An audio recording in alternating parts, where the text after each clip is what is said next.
Why do you want them to listen to your podcast? So that when they think about starting a business, they've got the content that is pointing them in the right direction. That is such a valuable piece of advice there. The change in mindset makes a massive difference. Welcome to Aussie Lawn Stars. Welcome to the dungeon. I've got Trent with me today. How you doing, Trent? Good, mate. Yourself? Oh, yeah, I've been working hard today. I mentioned it on last podcast I was doing that I've been moving mulch, doing some mulching for garden beds at the moment before it gets too hot. Lucky you.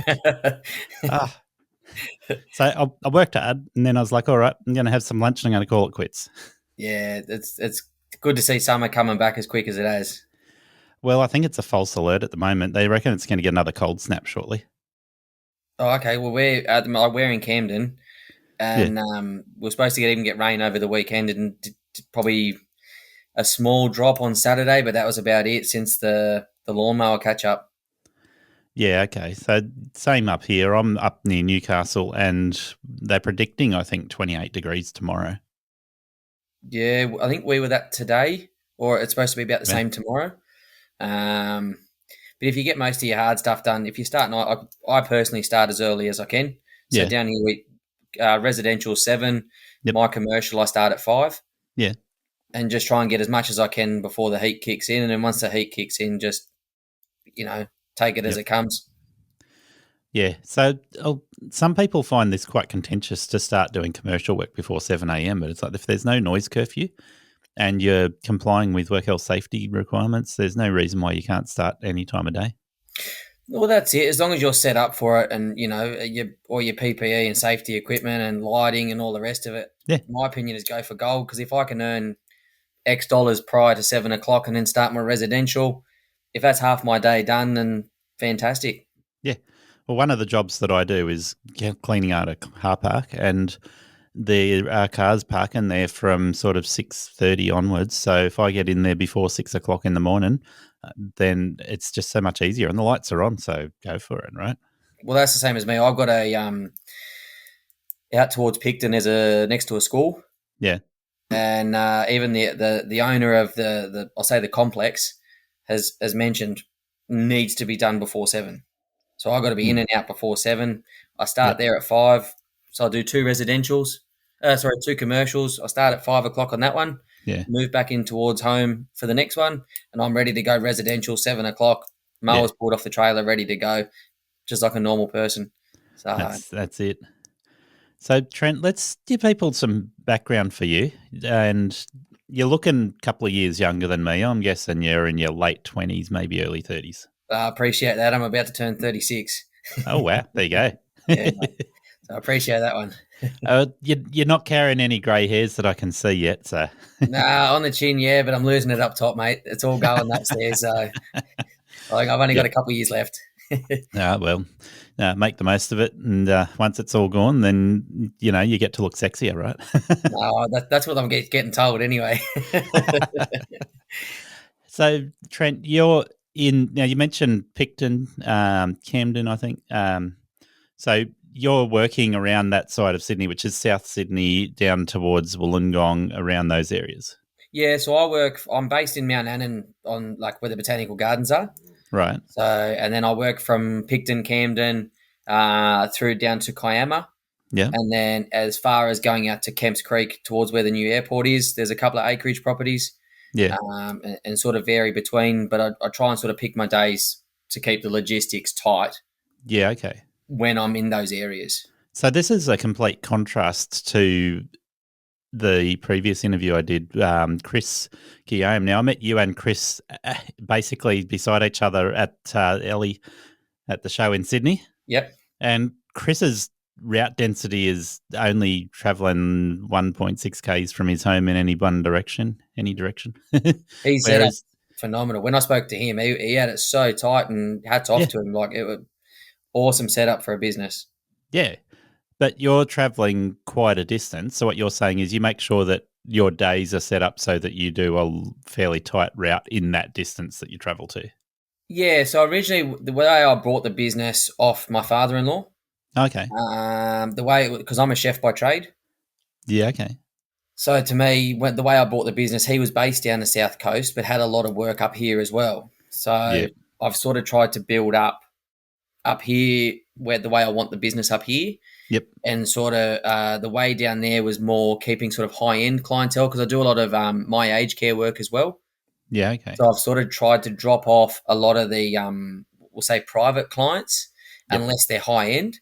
Yeah. And then just keep the hospital system because I just found, for me personally, with what the business come with, the regularity wasn't always down there, especially during winter because it does get cold much bit faster. Grass doesn't grow I didn't find the grass was growing as quick. Yeah. I'm looking for properties that had multiple purpose. So things like hedging, garden work, things that if I was quieter in winter, I was still just as busy as I am in summer. Yeah, you've still got a lot of work you can do on your existing clientele rather than finding different customers for winter. Yeah, 100%. It just makes life a little bit easier and it keeps, the business ticking over and keeps the revenue coming in. So how long were you working as a chef before you started this? 15 years. Yeah, I can see why you might want to change. I've heard a lot of things about the industry working as a chef. It's can be challenging, can be enjoyable, but back in the day it was fantastic, very regimented, but it was just absolute like criminal minded. Whereas today, just a lot of soft people coming in with their political correctness, wanting every, all the rights and regulations, and just the passion went out, and money sort of come into it, and people thought they had rights, and I only work 8 hours a day, and I need a half an hour lunch break, and then COVID hit, and I was just like, I went from being a head chef to a delivery boy just to try and make sure that I was still earning 2 and sixpence. Yep. And then a mate of mine rang me up one day and he offered me a job at a landscape yard nursery, Flower Power. Oh, yeah. So I worked at there for local Flower Power for about 12 months, and then I brought the business off my father-in-law. Yeah. And then took it there ever since. But I did my horticultural certificate when I was working at Flower Power and then finished it off after I left. Nice. And then, mate, the life change was just getting out of the kitchen and never look back. Yeah, I can imagine. I mean, obviously there's some traction to being a chef, working in the kitchen, but once you've made that move, you've seen a massive change, a sea change, so to speak, working outdoors. Oh, look, I've always been an outdoors person. Yeah. It was just unfortunate that the career that I wanted to do since I was young didn't match that sort of hopes and dreams. But what I did as a chef, I accomplished a lot, travelled a lot. Yeah. Got to cook and meet, a lot of, I'll say famous people and just good chefs in the same token. Nice. And sort of, the person that I am today is because of that. Yeah.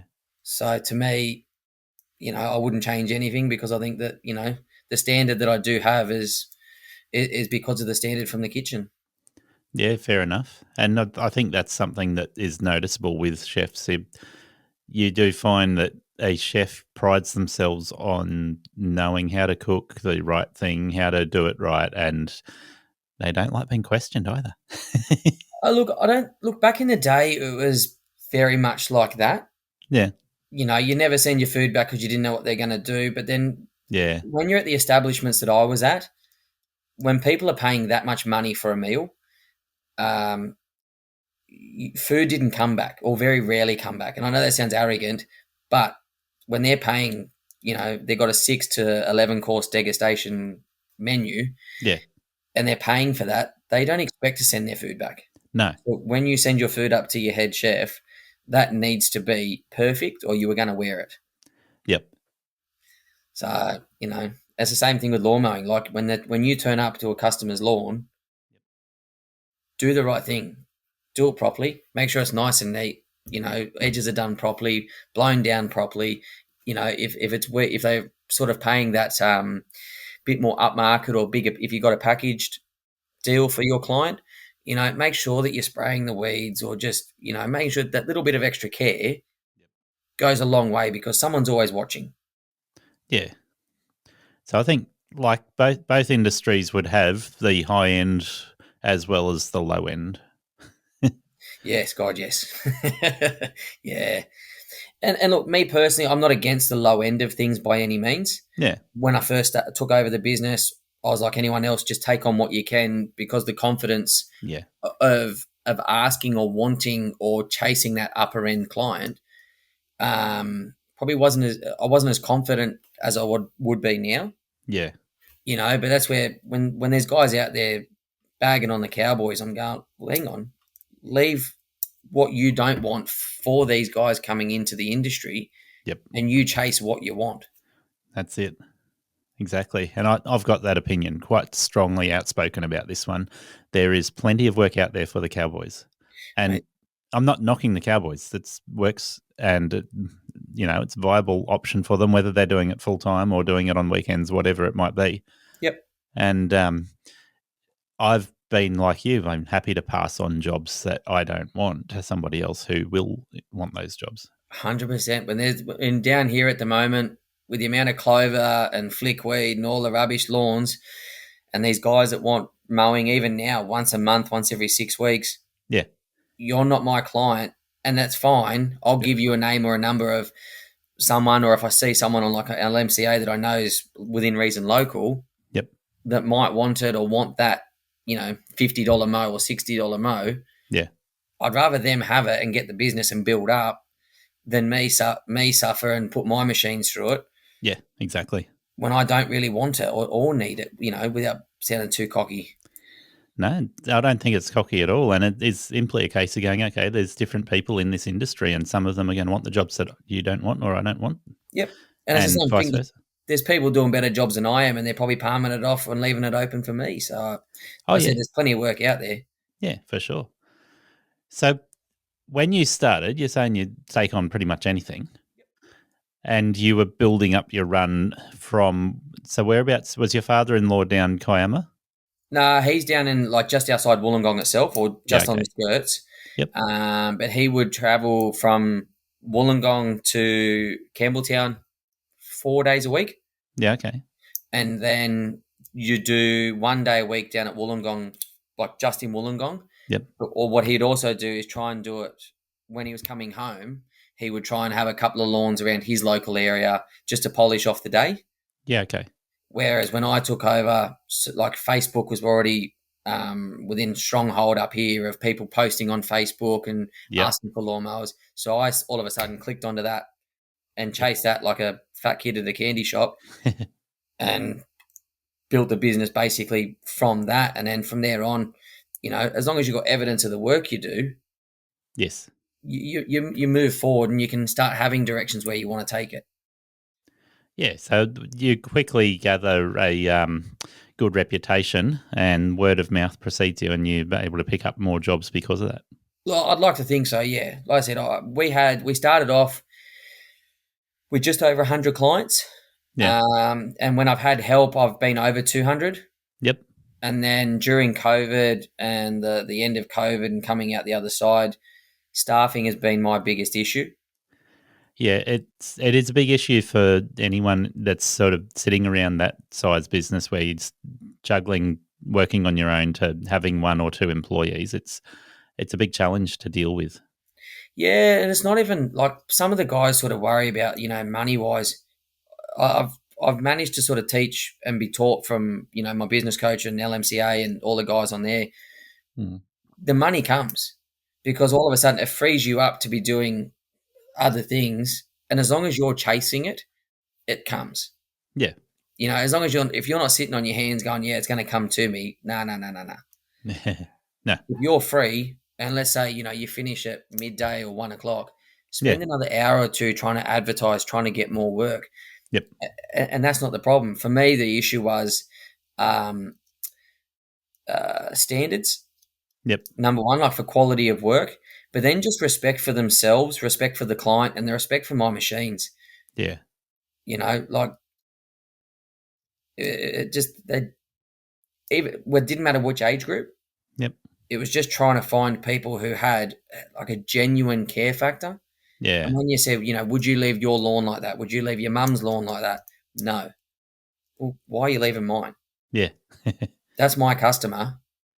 You wouldn't leave that for your wife. Don't leave it for my client because your wife's not paying you. Yeah. That's These it. guys are paying you to be in a job. Just Yep. do the job properly. That's all I ask. You still get your meal breaks. You're still getting paid well. You know, like especially even like we driving down to Kiama, which is what, an hour to an hour and a half travel. Yeah. I'm still paying you to be in the car. Yep. You know, so it's not like you're getting ripped off by any means. So it'd be different to when you were head chef. You would have had people working under you then, but it's not your business, right? Even though you take a lot of responsibility as a head chef, but When it's I was different. it was a bit different of a time. Yeah. When I was head chef, I could tell people what to do, and if you weren't doing it, you're out of my kitchen, quick smart. Yeah. And don't bother coming back in that night. You can come back tomorrow, apologise, and we'll work on what went wrong. Yeah. But in the kitchen, it's very hot tempered, very high paced. Yep. Stress is through the roof. Yep. You know, and you got to think quick. Yeah. Whereas, you know, as an example, let's say someone is mowing an edge, you know, and all of a sudden like the mower slips. Yeah. Takes a small chunk out. Okay, listen, let's just get in contact with the customer ASAP. Let them know. Yeah. In the kitchen, you know, if you've like you're always searching for like off produce, or is it cooked properly, or you know, is it cut properly, or you know, like even weddings.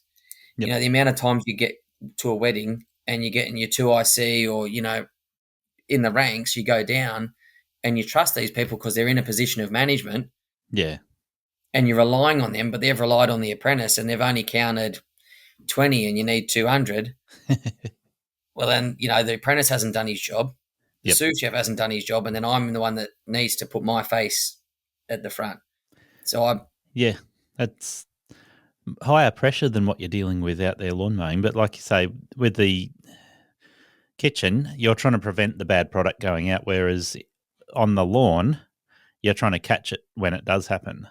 And that's the thing, and that's why for me personally, like I maintain my own machines. Yeah. So I'm always servicing them. Like last night, once a week, I check the blades, change the oils. You know, I think it was Ben and BJ once said on theirs that you know, oil's cheaper than an engine. Oh yeah. So bang, every week, every Sunday that I can. Yep. Changing oil, or during the week if I haven't done it on a Sunday, checking the blades, change the oils, filters. Yeah. You're trying to reduce what can go wrong. With a ride-on, they're typically saying if it's got an oil filter on it, your oil changes around 100 hours. Look, with my ride-ons, just depending on what they've been doing. Yeah. And I try and do my oil changes around 50 hours, but some of the brands are now saying if you use their oil and their filter, you can do a 500-hour oil change or a 300-hour oil change. Yeah, and you can stick that where the sun doesn't shine. And, well, talking to the manufacturers and the distributors, because I get the privilege of actually talking to all of them. Yep. A lot of them, when you talk about that issue, they're like, oh, just do your oil changes every 100 hours. And I'm like, I'll stick to 50 hours. Well, that's what I do mine around that 50 mark.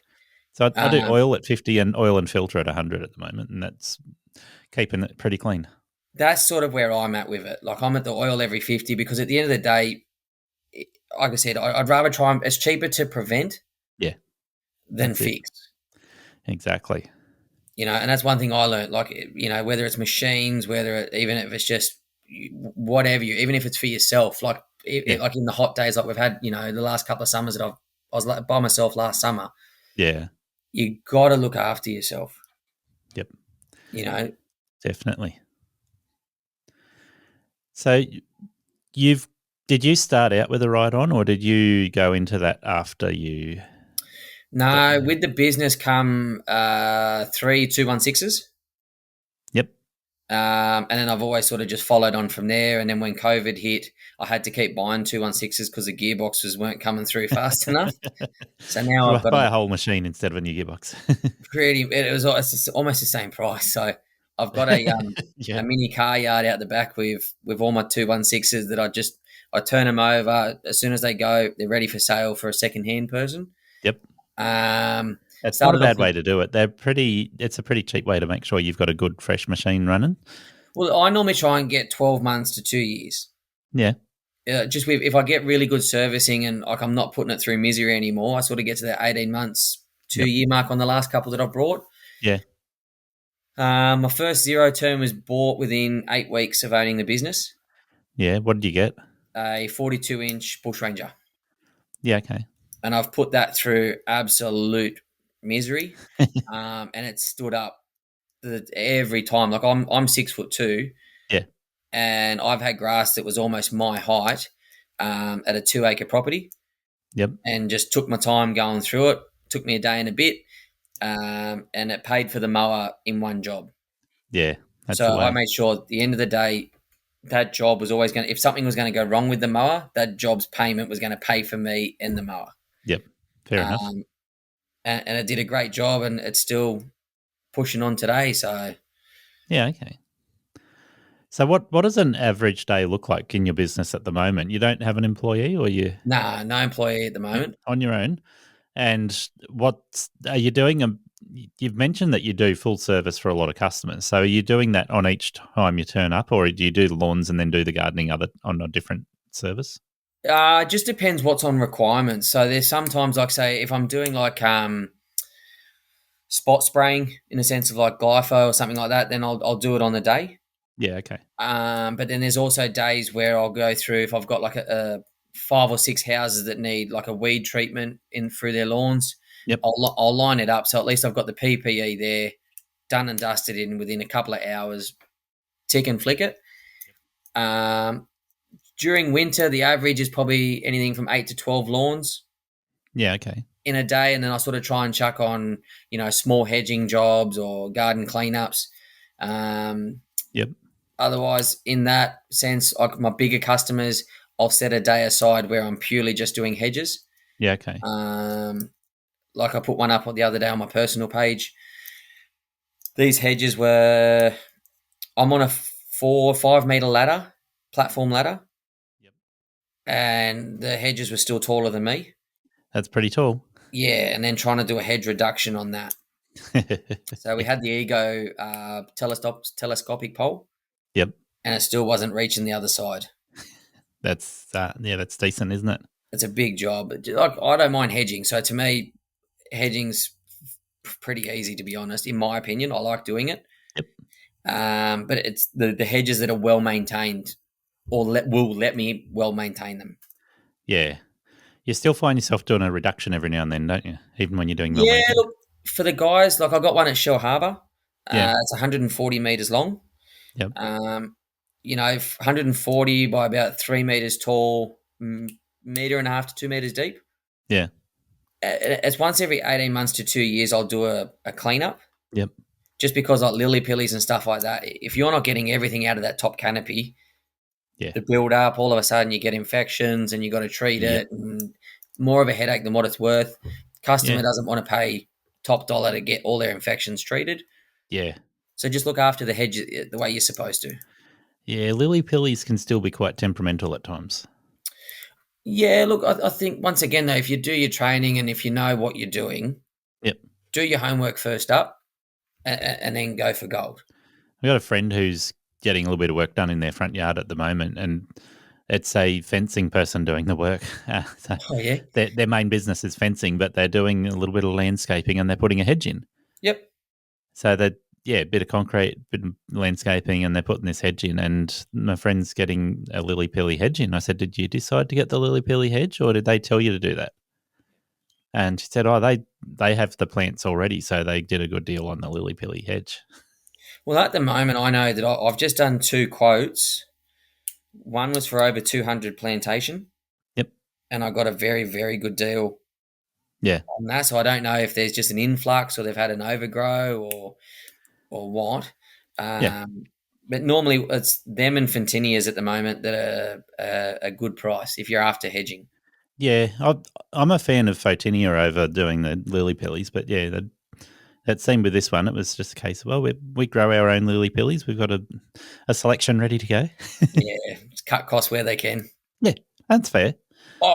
Look, at the end of the day, even if he can pick up the maintenance on it, where you're servicing the plantation with fertilizer and just looking after them. Yeah. If it tops his wallet up every month, then go for gold. Yeah, that's it. Yeah. So your day in summer, you're saying in this time of year you do 8 to 12 lawns in a day. Yeah. Your day in summer, what does that look like? With 2 people, the best I got to was about 26 lawns. Yep. Solo, the best I've done is about 19. Yeah. But that is from like 6 a.m. right through till 6 p.m. Yeah. Pretty hectic. You're gone by the end of the day. I'm pretty happy if I get to 15, even with my travel. If I can get to 15, I'm all right. Yep. But I'm slowly becoming more about the dollar value over quantity. Yeah. And that by itself is making a massive difference in obviously the bank account, but for myself and the business. Yeah. And I think that's great because that we want to come back and talk about dollars a whole lot more in a minute, but that certainly is a really good focus in your business to be looking at going, okay, what am I doing? What's my business costs? How much am I making for the day? And, you can sit there churning the wheels, going flat out and going nowhere if you don't think about that. Yeah, and that's where I think, and it's only been a focal point for me for the last probably 18 months. Yeah, okay. But I genuine feeling after changing, listening to like your podcast, Luke's, and even BJ and Ben's. Yeah. Focusing on those numbers and knowing your numbers, I think most people would be surprised at how far they are actually behind. Because even I was going like, I had over 200 clients. Yeah. Paying my offsider, it sounds like a lot of money, but when you actually add up and take out all your overheads and everything else, yeah, it's not really as much as you think. Yeah. So that's why I've talked about those 3 different numbers when it comes to looking at your profit. Yep. Okay, if you look at when you've got an offsider, every dollar that comes in that your offside is working for, you're paying all your expenses plus their wages, Yep. and then trying to make a profit after that. And most people, when they first start out, haven't even factored in profit. So you're just going and paying expenses and a wage, and that's it, which means when you're paying your offsider to do that, you're not making money off them, and you're probably running a loss. Well, that's the thing. Like when people go, like we had my business coach and I did it to send through to the accountant. We had it at a car, all your overheads, hourly rate, etc., and we were around that $75 mark per hour. Yeah. That's what it's going to cost, and that's with a car. Don't get me wrong, but let's be honest. You want to be sending an offsider out on their own. So if you do have 20 lawns a day and you do 10 each, neither of you are going to be burnt out at 10 lawns, residential lawns. And you've always got that option where at the end of the day, if one car's in for service, you've still got the backup. So you don't have to have a day off. You don't have to hire another car. Yep. It's ready to go for you. So, when we were looking at that and we were starting to look at like proper numbers, that's where my business got to change. So have you had a business coach the entire time? Almost. Yeah, okay. Almost. We had, I'm part of a networking group. Yeah. And he was basically in charge of the group at the time. Yeah, okay. And we sort of spoke about getting, being my business coach, and we paid for X amount of sessions at first. Yep. And then he offered me a trade deal. Yep. And I service his couple of acres and all his hedges and so forth at his property. Yeah. And he does my business coaching and helps me where I need to be helped. Nice. And then the other benefit is that we're all both mates with the accountant that I've just signed up with. Yeah, awesome. So all linked together now. I'm pretty lucky in that sense. Yeah, so is that through a business networking breakfast type thing? Yeah, BNI. Yeah, that's it. Yeah, that's the one that I'm a part of. Yep. It has its ups and downs and rounds, but it's also been profitable for me. I've heard a lot of mixed reports on BNIs, and that's something I did participate in early on in my business as well, and I'd say there's value in them. I walked away from the one I had a look at and had a quick look, went to 1 or 2 meetings and like, yeah, that's not for me. But it's worked well for you. Look, it's not something that is for everybody.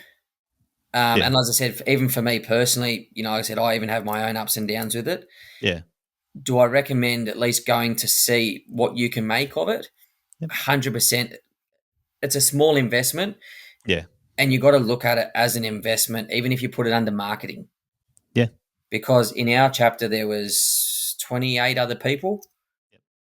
And I know what I've made in the 2 going on 3 years that I've been a part of it. Yeah. I know what I've made. And as an example, in our chapter, the average seat's worth $45,000 a year. So the average person gets $45,000 a year for their seat, and it costs them $5,000, $6,000. That's pretty good value. So the ROI is, yeah. But if you're not going to put in, or let's say your chapter's not, there's certain type of people in that chapter. You know, if you're really not around that team effort and support and networking, it can also backfire on you where you're not pulling as much. Because I've got a lot of real estate work, commercial work. You know, there's guys in there that own acreage that I look after. Yeah. And the work comes from them. And there was one job that I'll be like up front, I charged $12,000 for. Yeah. And that was through a real estate. Bang, bloke said, yep, get it cleaned up, fixed up, bang, done. Yep. Nice. And that was through BNI. So to me, that paid for me for 2 years. That's what you want. Well, that's how I looked at it, and everything else was profit after that. Welcome to Aussie Lawn Stars. Do you want to leave your job to create a profitable and enjoyable lawn and garden business? Aussie Lawn Stars shares the stories, lessons and advice to help you grow a healthy, productive, efficient and sustainable business. Do you want more or simply have a question about what you heard? Contact Aussie Lawn Stars at iCloud.com or look me up, Gary Ashton, on Facebook and Messenger for individual help. Business coaching helps you to have the right mindset and perspective when it comes to daily decision-making, planning, or knowing what to look for to improve your business. thinktankcoaching.com.au has helped me, and they can help you move towards your business goals. Visit their website or email them, thinktankcoaching@outlook.com. If you want to establish the best practices in bookkeeping, accounting, and business structure, contact Adrian from Prosper Financial on 0249 773363. And you all need to head to Lawn Mowing Contractors Australia and the Australian Professional Lawn Contractors Facebook groups for supportive communities focused on our industry. Thank you for listening to Aussie Lawn Stars. Please remember to rate and review the show on the Apple Podcasts app or the player you use. Exciting new shows are released every Monday. Make sure you follow or subscribe to hear the next episode.